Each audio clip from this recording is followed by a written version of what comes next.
غوث پاک کے نام کی برکت سے لوگوں میں کپکپی تھراہٹ طاری ہو جاتی تھی۔ ویسے تو غوث پاک کی بے شمار کرامتیں ہیں۔ اللہ کی مدد سے آج ہم آپ کو اس ویڈیو کے ذریعے غوث پاک کی 10 عظیم کرامتیں بتانے والے ہیں، جس میں ایک عظیم کرامت یہ ہے سانپ والا جن۔ ولیوں کے سردار شہنشاہ بغداد سرکار غوث العظم دستگیر اپنے مدرسے کے اندر اجتماع میں بیان فرما رہے تھے کہ چھت سے ایک سانپ آ گرا۔ سامعین میں بھگدڑ مچ گئی، ہر طرف خوف و ہراس پھیل گیا، مگر سرکار بغداد اپنی جگہ سے نہ ہلے۔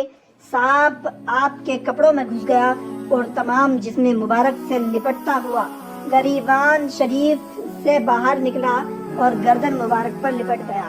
مگر قربان جائیے میرے مرشد شہنشاہ بغداد پر کہ ذرہ برابر نہ گھبرائے اور نہ ہی بیان بند کیا۔ اب سانپ زمین پر آ گیا اور دم پر کھڑا ہو گیا اور کچھ کہہ کر چلا گیا۔ لوگ جمع ہو گئے اور عرض کرنے لگے، حضور سانپ نے آپ سے کیا بات کی؟ ارشاد فرمایا، سانپ نے کہا، میں نے بہت سارے اولیاء اللہ کو آزمایا مگر آپ جیسا کسی کو نہیں پایا۔ نمبر 2، ایک بڑی بڑی آنکھوں والا آدمی۔ یہ بھی ایک کرامت ہے۔ اسی سانپ نما جن کی دوسری خوفناک حکایت سنی اور غوث پاک کی استقامت پر عقیدت سے سر دھنی۔ چنانچہ حضور شہنشاہ بغداد سرکار غوث پاک فرماتے ہیں، ایک بار میں جامع منصور میں مصروف نماز تھا کہ وہی سانپ آ گیا اور اس نے میرے سجدے کی جگہ پر سر رکھ کر منہ کھولا۔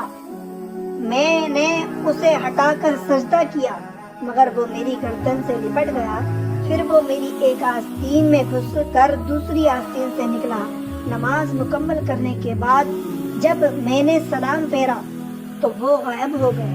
دوسرے روز جب میں پھر اسی مسجد میں داخل ہوا تو مجھے ایک بڑی بڑی آنکھوں والا آدمی نظر آیا۔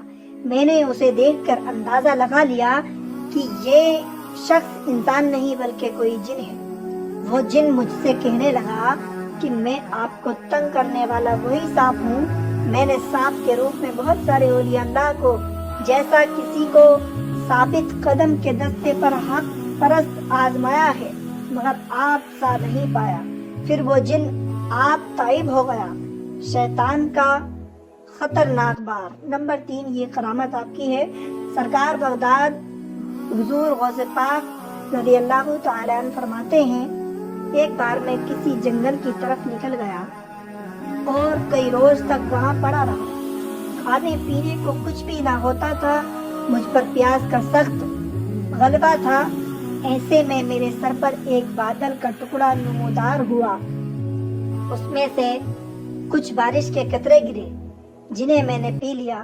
اس کے بعد بادل ایک نورانی صورت ظاہر ہوئی جس سے آسمان کے کنارے روشن ہو گئے اور ایک آواز گونجنے لگی، اے عبد القادر، میں تیرا رب ہوں، میں نے تمام حرام چیزیں تیرے لیے حلال کر دی۔ میں نے پڑھا، ایک دم روشنی ختم ہو گئی اور اس نے دھوئے کا روپ دھارن کر لیا اور آواز آئی، اے عبد القادر، اس سے قبل میں 70 اولیاء کو گمراہ کر چکا ہوں مگر تجھے تیرے علم نے بچا لیا۔